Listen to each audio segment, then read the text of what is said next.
God, you are worthy to be praised. EBRUKE, let's welcome our father, Evangelist Dr. JIROGHENE EKPEKURO, to lead us in this prayer section of this music.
Jesus da fuamare tatano tolo gebro ire yokuna yowaro. Fokri Jesus lo mudi akamane hutu biblamane. Sister Elizabeth, Sister Ufuma. Awane rere nu na reve jiro wakoro wokoro. Oro kwa ganari pede awane rere. Ema weni veri kuma kubelele areve jiro wakewe nu na EBRUKE kugbe AYOBOR. Yanwe kumara ire jiro wakewe kidie. O mairo sude tiro sukohue. Orewoko jona na buru akpo na ijobi. Je rolling ngile na ijobi ire siwo wakoko. Lelu kukolo nye ijobi. Oju wosa juwela mane. Oderi Jesu Christi. Orewa mane. OGHERO. Jesu OGHERO. Jesu Christi mama.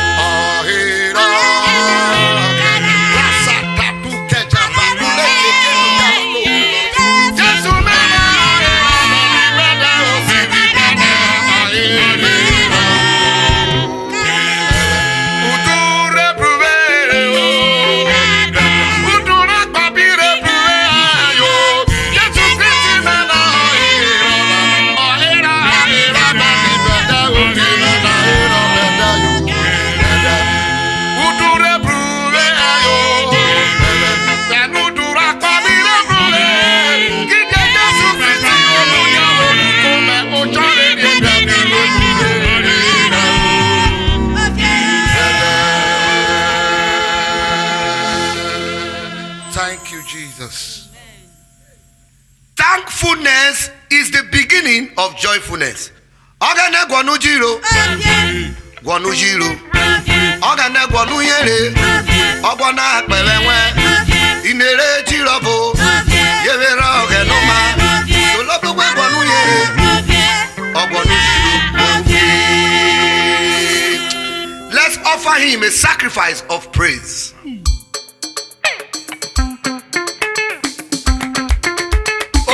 Jesus, how wonderful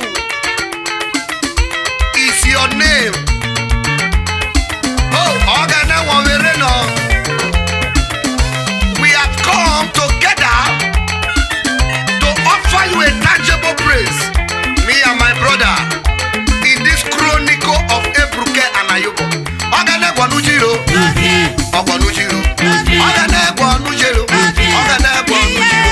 Inera kwewofo. Yewere ogenoma. Inere jirobo. Sepo ogenobo. Ogene gwanu yere.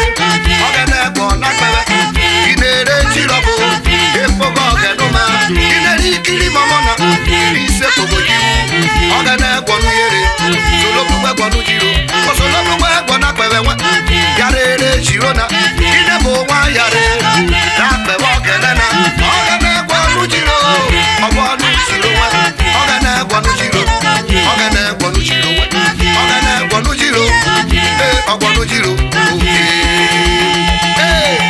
Ekpe tabotole. No document. Now only God dey bring customer like my friend Okoloko Papa. They always they talk.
JIROGHENE.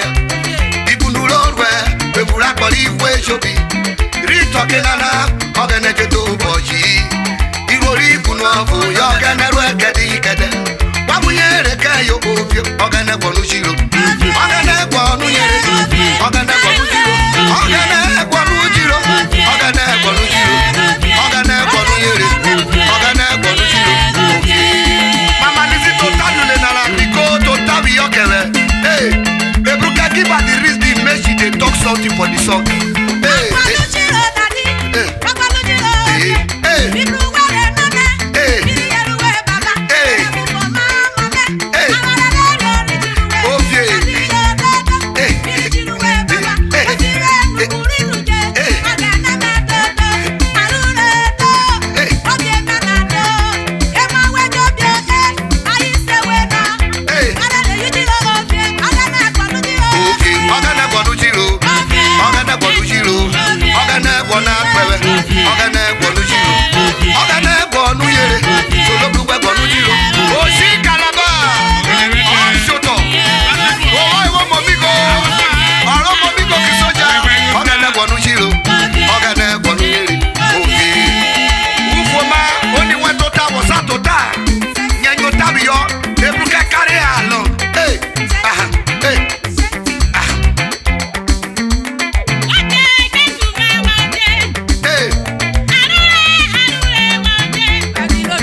Every man has a choice.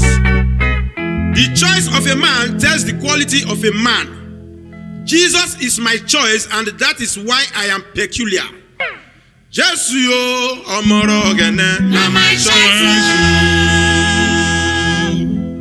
Jesus, man, na EMOREME, na my choice. Iborabo, kaye nowe, kono mekaka. Hey, Jesus man na EMOREME na my choice. AYOBOR AKEGOR aka Jesus baby. Please read Joshua 24:15 for me. Joshua 24:15. And if it seems evil unto you to serve the Lord, choose ye this day whom ye will serve, whether the gods which your father served that were on the other side of the flood, or the gods of the Amorites, in whose land ye dwell. But as for me and my house, we will serve the Lord. Please take verse 16 for me again. And the people answered and said, God forbid that we should forsake the Lord to serve other gods. Now so, a man who is intimate with God can never be intimidated. I have chosen to follow the paths of the Lord. What about you? Music.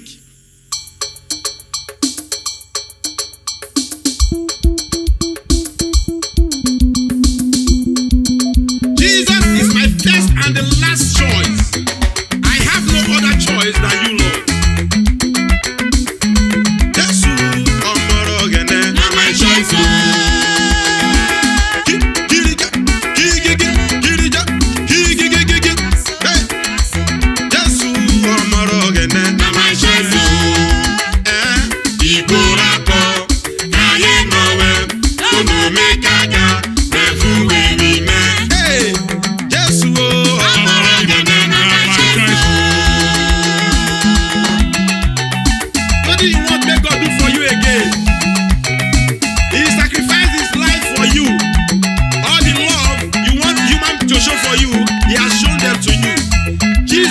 Choice and it's my last choice. I have no other place to go. Hey.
Jesus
Arure, arure, arure, arure, Oboroghene, oye wo se narure,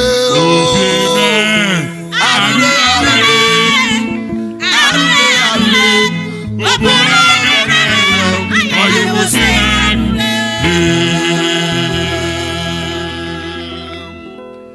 Ima, Oboli Jesu we, oye se ima o. Ima, Oboli Jesu we, oye se ima.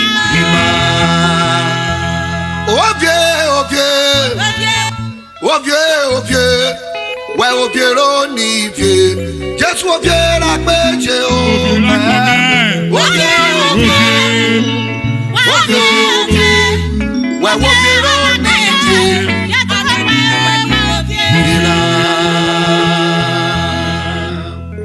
Ojoghene vokwara pokpi party ko so dere wo kere. Kaka. Oboro ruwe kwa pawo modeke no gene ima. Amu. Ogene arure. Okunarogene. Ovie oregerege. Atugbenu fiame. Oboworu akpeje mrebuge. Your difference is clear. Ebruke, let's hit heaven with our music.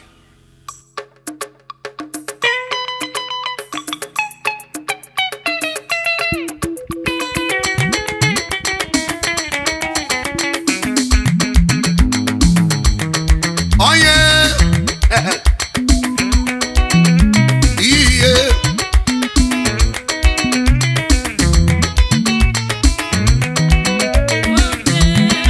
Arure,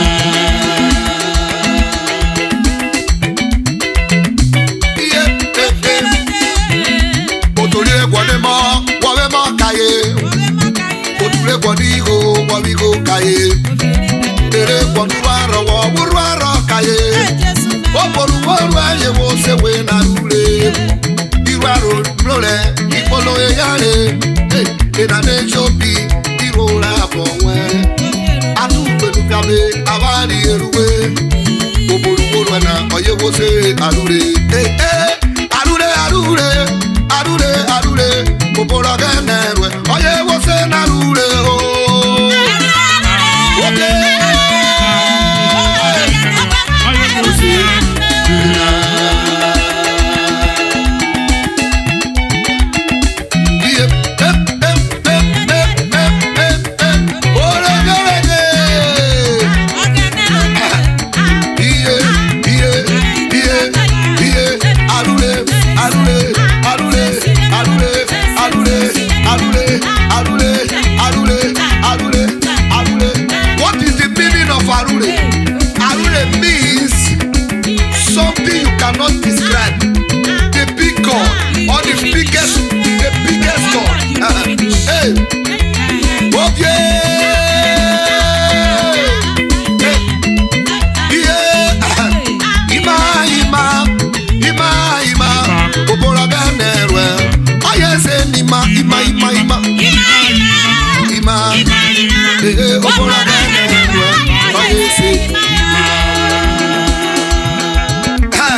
All of us go shout Happy Christmas. We all go shout Happy.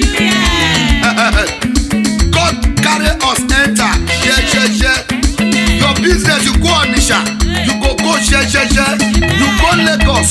You go anything where you do we dey go. In Jesus' name. A prophetic amen. We dey go. We dey go. Hallelujah. We dey go. In Jesus' name. We dey go. Hallelujah. You dey find pikin, the pikin go enter. You dey find new contract, you go get am. No rush o. Oh, papa dey over.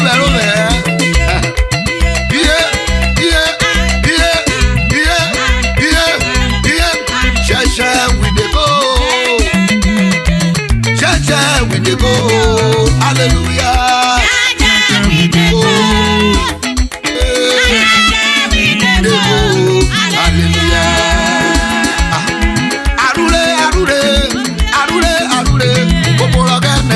Oye wo se na rule.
Praise is the solution to abundance.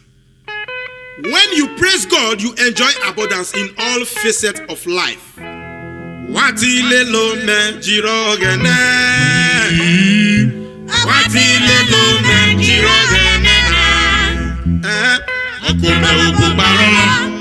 Osi wo mere. Ogana oruko membereji.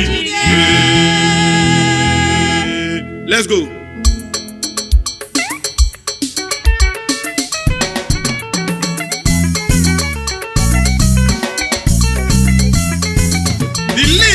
Used to giving thanks never die.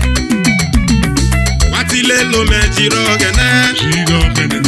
TILELOME JIROGHENE.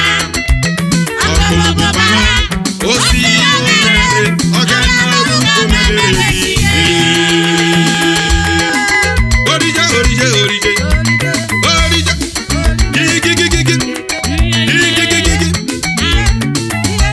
My goal in life is to give God praises he deserves. TILELOME JIROGHENE. TILELOME JIROGHENE. Okume ukubaro. Osi ogana oruko membereji.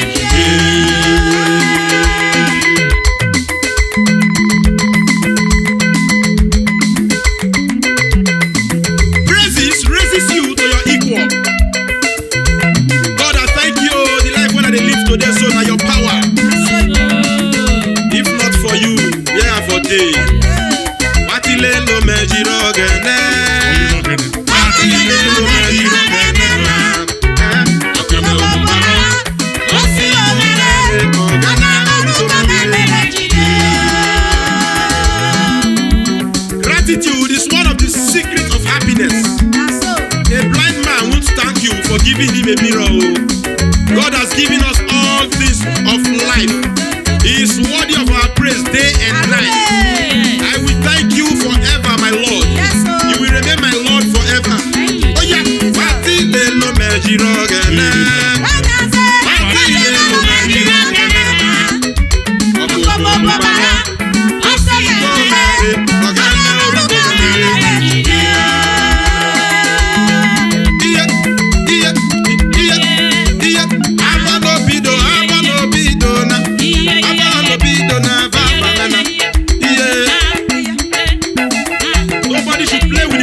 God, oh.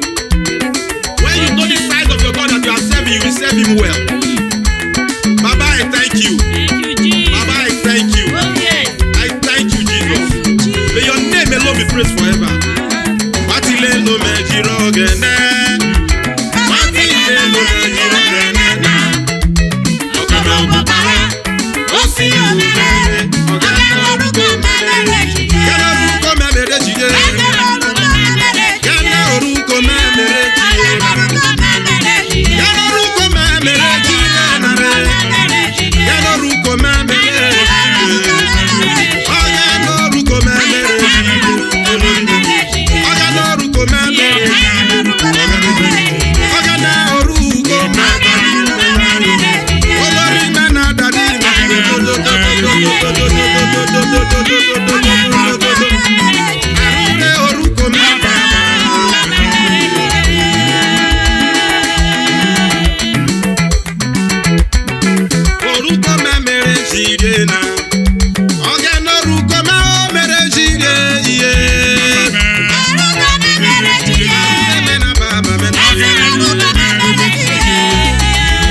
Not be every motor when the overtake person, they feel they reach the destination. Oh, it takes the grace of God. Oh, that is why we are soliciting for the grace. We need divine direction. Your father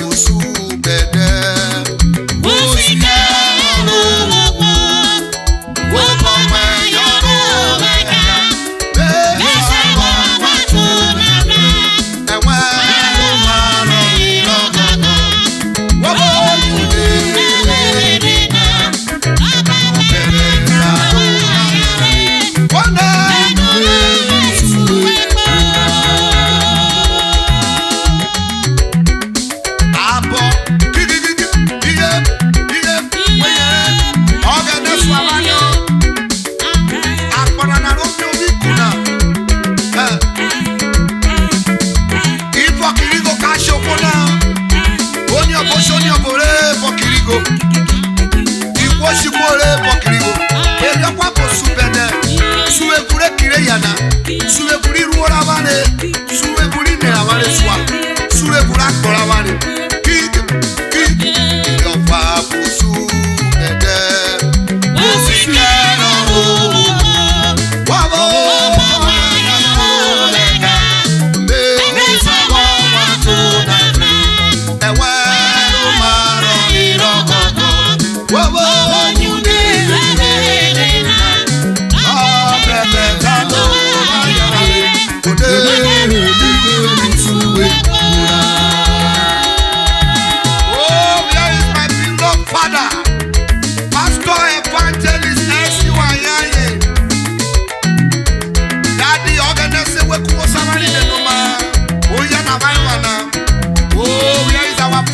Bishop of the whole world. Sendiketi mi eri Jesu. Osura peje. Hey, abo. We are the very best. Jowe le mole jamu. Joshua Akpagure. Joshua Akpagura. Owe na pipu Jesu. Owe na pipu. Kero kiri potegbe. Kero kiri potegbe. Lord, you are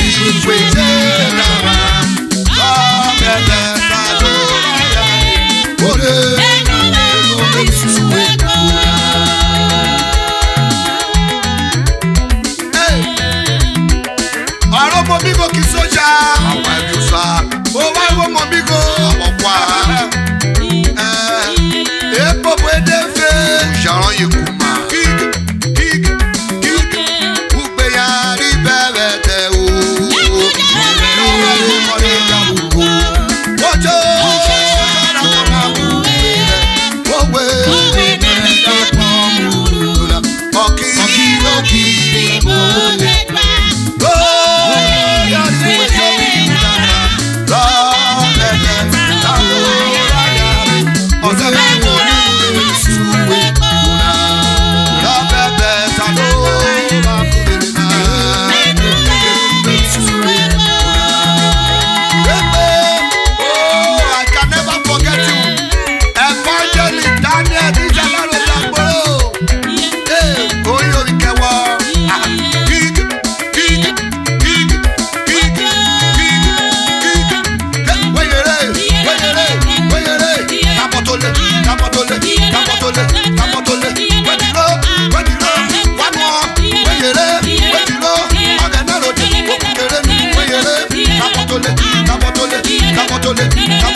Lifted and blessed forever.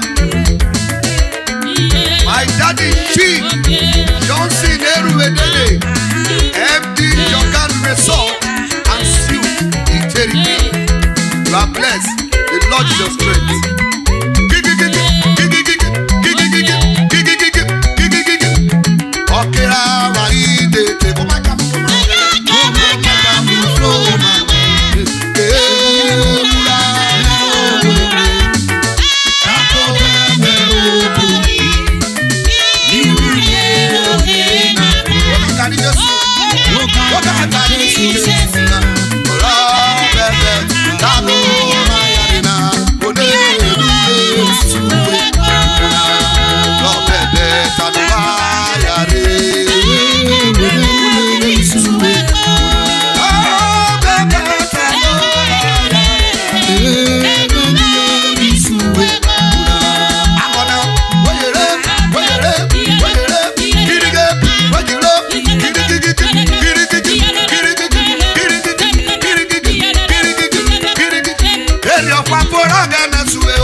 Me and my brother in this chronicle of EBRUKE and AYOBOR. OGHENE GUON JIRO.